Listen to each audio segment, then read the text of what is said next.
आपसे लेकर जीवन आपको अर्पित किया। बोलिए श्री सद्गुरुदेव भगवान की जय, सच्चे दरबार की जय। आज जो मैं आप सबके लिए अनुभव लेके आया हूँ, यह अनुभव है भव्य भारती जी का, जो कि रहने वाली हैं कनाडा की। वो बताती हैं, मेरी बहन छुट्टियाँ मनाने के लिए इंडिया आई। यहाँ उसे दिव्य ज्योति जागृति संस्थान के बारे में पता चला। वह संस्थान की फिलॉसफी से इतनी प्रभावित हुई कि उसने श्री गुरु देव आशुतोष महाराज जी से ज्ञान दीक्षा ले ली। जब वह वापस कनाडा आई तो उसने हम सबको यानी मुझे, मम्मी, डैडी को ब्रह्म ज्ञान के बारे में बताया। उसने कहा कि इस ज्ञान को पाकर उसने अपने अंदर भगवान का दर्शन किया है। हम सबको बेहद हैरानी हुई। हालांकि मेरी बचपन से इच्छा थी कि मैं भी भगवान से मिलूं, उन्हें देखूं, उनसे बातें करूं, पर आज तक किसी से नहीं सुना था कि ऐसे सच में भी संभव है।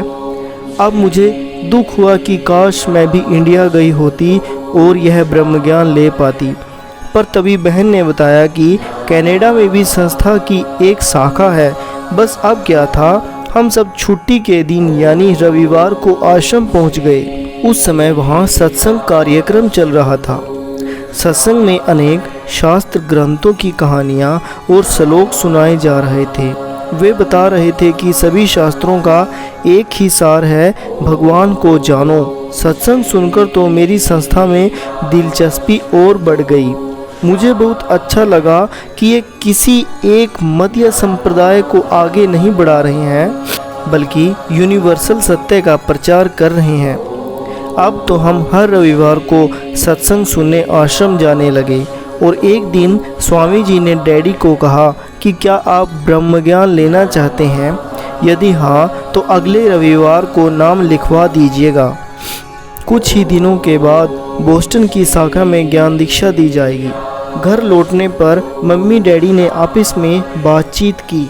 डैडी ने कहा, देखो हम तो मीट भी खाते हैं, ड्रिंक भी करते हैं, ज्ञान लेने के बाद तो सब छोड़ना पड़ता है। मम्मी ने कहा, ऊपर से अभी तो घर और बच्चों की भी बहुत जिम्मेदारियां हैं, ज्ञान ध्यान में लग गए तो दिक्कत हो जाएगी, इसलिए अभी दीक्षा नहीं लेते। कुछ सालों के बाद जब हर जिम्मेदारी से मुक्त हो जाएंगे तब ज्ञान ले लेंगे। बस निर्णय हो गया था और उसके बाद पूरे हफ्ते इस विषय पर कोई बातचीत ही नहीं हुई। अगले रविवार मम्मी डैडी सत्संग के लिए जा रहे थे। रास्ते में मम्मी ने कहा, याद है ना हमने क्या फैसला किया था? हम लोग अभी ज्ञान दीक्षा नहीं लेंगे, आप स्वामी जी को साफ साफ कह देना। डैडी ने हामी में सिर हिला दिया और सत्संग के बाद डैडी ने स्वामी भैया से कहा, भैया अभी हम ब्रह्म ज्ञान लेना नहीं चाहते। क्योंकि इससे पहले कि डैडी कुछ बोल पाते मम्मी एकदम से बोली, नहीं हम ब्रह्म ज्ञान लेंगे और आप ज्ञान के लिए नाम लिखवाओ। डैडी हैरान। पूरे रास्ते तो समझाती आई कि ज्ञान नहीं लेना है और अब एकदम से क्या हो गया। पर मम्मी एक सांस कहती गई, मुझे ज्ञान लेना है और आप भी अपना नाम लिखवाओ। डैडी ने स्वामी जी से कहा कि हम घर जाकर सोच विचार कर आपको फ़ोन कर देंगे। रास्ते में डैडी ने मम्मी को डांटा, तुम भी अजीब हो, कभी कुछ कहती हो कभी कुछ, एक बात पर टिक कर क्यों नहीं रह सकती क्या? डैडी गुस्से में बोले जा रहे थे, पर अचानक उन्होंने देखा कि मम्मी तो रो रही है।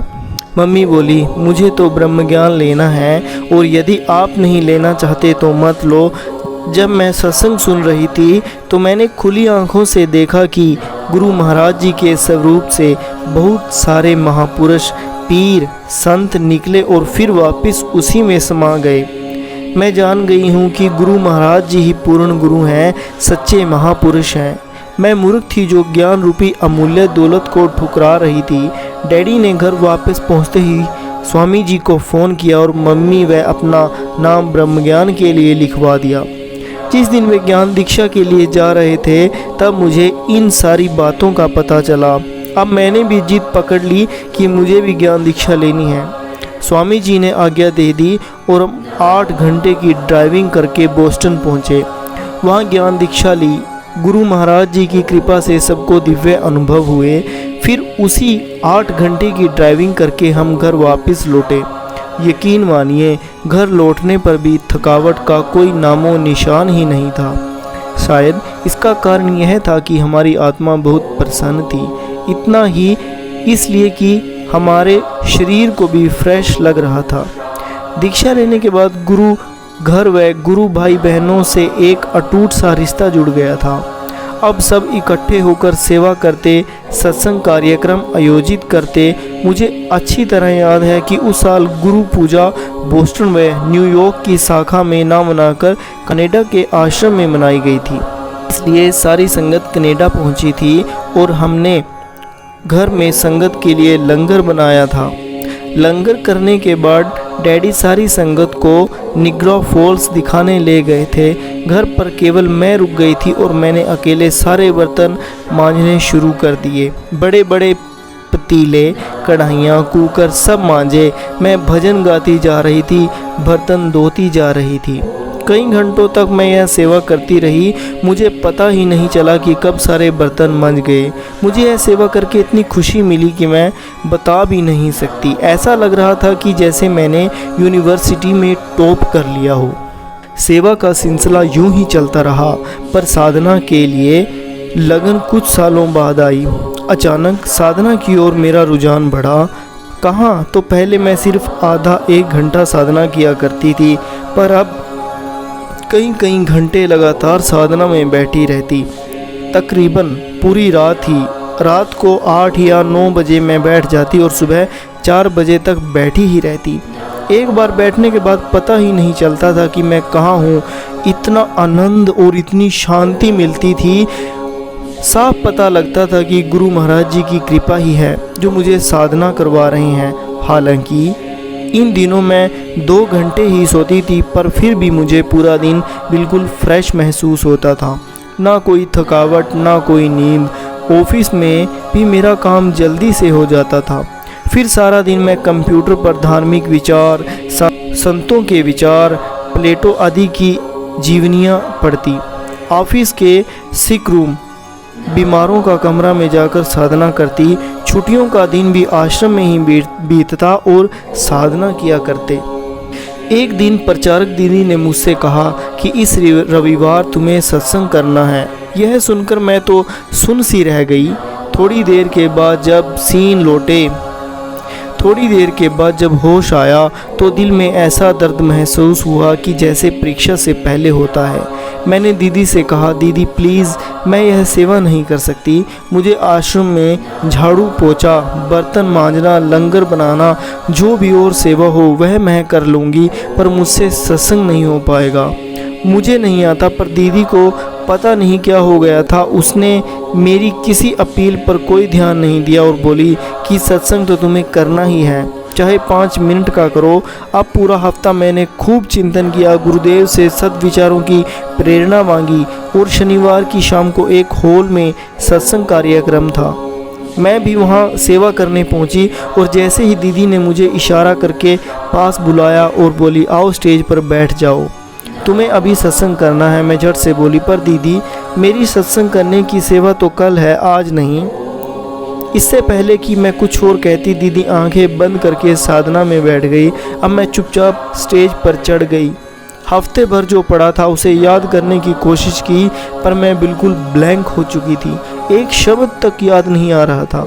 मैंने गुरु महाराज जी से प्रार्थना की, महाराज जी अब आप ही कुछ करो। आपका सत्संग कहीं मुझ जैसे अपूर्ण माध्यम की वजह से खराब ना हो जाए। दीदी कहती है कि हम तो निमित्त मात्र हैं, सिर्फ भोंपू हैं। सत्संग विचार तो आपके ही होते हैं और आप ही एक यंत्र से अपना कार्य करवाते हो। मैं यह प्रार्थना कर ही रही थी कि मुझे हॉल की आखिरी पंक्ति के पास गुरु महाराज जी खड़े दिखाई दिए।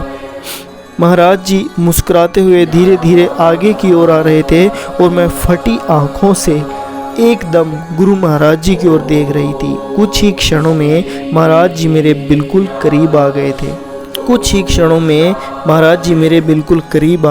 फिर महाराज जी मुड़े और बैठ गए। कहाँ बैठे? मेरे अंदर, ठीक जैसे कि मैं एक सोफ़ा हूँ। गुरु महाराज जी उसके अंदर विराजमान हो गए। महाराज जी के भीतर बैठते ही मानो सारा डर, सारी कंपन, सारी घबराहट मिट गई। एक परम सुख की शांति व आनंद मुझे महसूस हो रहा था। तभी सत्संग के लिए मेरा नाम बोला गया। गुरु प्यारे साधकों, इस अनुभव की अगली श्रृंखला को हम अगले पार्ट में सुनेंगे। तब तक के लिए गुरु महाराज जी आप पर अपनी कृपा सदा ऐसे ही बरसाएं रखें। आप पर सदा अपनी दिव्य प्रेरणा आपको देते रहें। आप निरंतर साधना करें, गुरु महाराज जी से जुड़े रहें। इसी के साथ मैं आज के इस दिव्य अनुभव को यहीं समाप्त करता हूँ। तो बोलिए श्री सद्गुरुदेव भगवान की जय, सच्चे दरबार की जय।